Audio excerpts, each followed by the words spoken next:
We're here today with former chairman and manager of the club, Mark Clyde, as he gets ready to depart for Australia. How are you doing today, Mark? Hi, good, thanks, mate. How are you? I'm not too bad, Mark. Mark, just a few questions today in regards to basically everything. You've been a club legend, and there's a lot we want to ask. So, first of all, Mark, just you're no stranger to the football scene. Tell us a wee bit about your career as a football player. Well, how long have you got?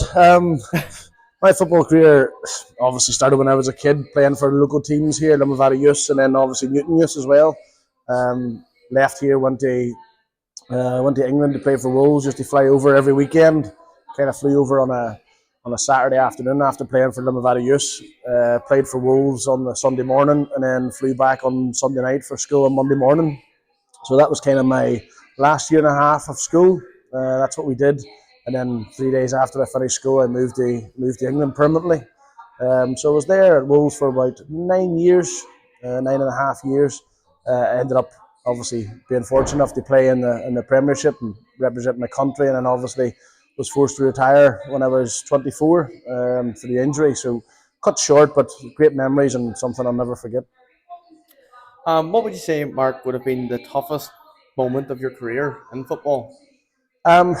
Toughest moment in terms of playing was obviously playing in the Premiership that year. Obviously, you're playing against top professionals and guys who are probably some of the people that you looked up to whenever you were a kid growing up. But the hardest part for me was obviously having to retire at a young age. Obviously, I had a long time to come to terms with it, but that was probably the most difficult time was retiring. And a wee bit more, Mark, into the Premier League experience that you had. Who would have been the toughest opponent, like team that you played against? Well, being a Liverpool fan, I'm going to say Steven Gerrard and Liverpool, but there was some unbelievable footballers that I was fortunate enough to grace the field with. Um, I always tell the story of Michael Ballack. Was just at a different level to anybody. And then obviously marking the likes of Alan Shearer and people like that is just unheard of, really. So those kind of players there would have been top of the list, really. And as a defender, Mark, who would have been the toughest player that you came up against? Um,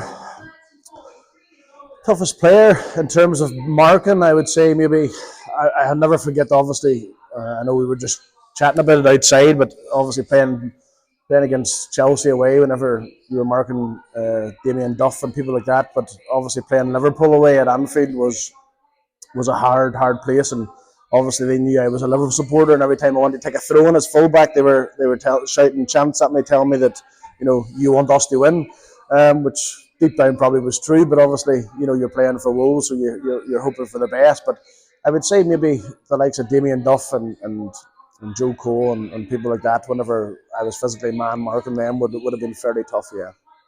And as a player, who would have been the best player that you played alongside or in a team with? Um, well, you don't really want to pick out, because we had at that time we had an amazing team in terms of Wolves. But the year we got promoted, and then obviously, stay trying to stay into the Premiership. But obviously, we had legends in the team whenever I played, and the likes of Paul Ince and Dennis Irwin are phenomenal people. Big Paul Butler and Jody Craddock came into the team. Were great guys to have around, and a massive help to you as a young kid growing up. Um, but then obviously you have the younger lads that they came through with. Obviously, big Matt Murray and Julian Lescott, who went on to have a fantastic career himself. Winning the Premier League with Man City, and obviously representing England. So I wouldn't want to pick one individual, but obviously with the likes of Dennis Irwin coming from Ireland, you're obviously going to sway towards Dennis. Perfect. And then just moving on, the last question for you about your playing career was what was your best moment in your playing career? Um, Best moment. Obviously, making your debut is obviously a great moment, both for club and for country. But then, obviously, for me, obviously being a mad Liverpool supporter, walking out at Anfield and touching that wee crest on the way down the tunnel was phenomenal, really. Perfect, Mark. And then just when you finished being a player, what was the sort of next steps for you in football after retiring? Um, Next steps for me was really, I was never that keen to get into adult football. More so, I just didn't really see myself getting into coaching, really. Loved helping out the kids teams locally and things like that, which is what I did mainly um, for a few years. But then obviously I did go into assistant manager at Worcester City in the Conference North there over in England, and then obviously progressed on to manage my local town where obviously we lived, and then obviously came back here and obviously got involved with Limavady. Just tell us a wee bit about how you became initially involved with Limavady United Football Club.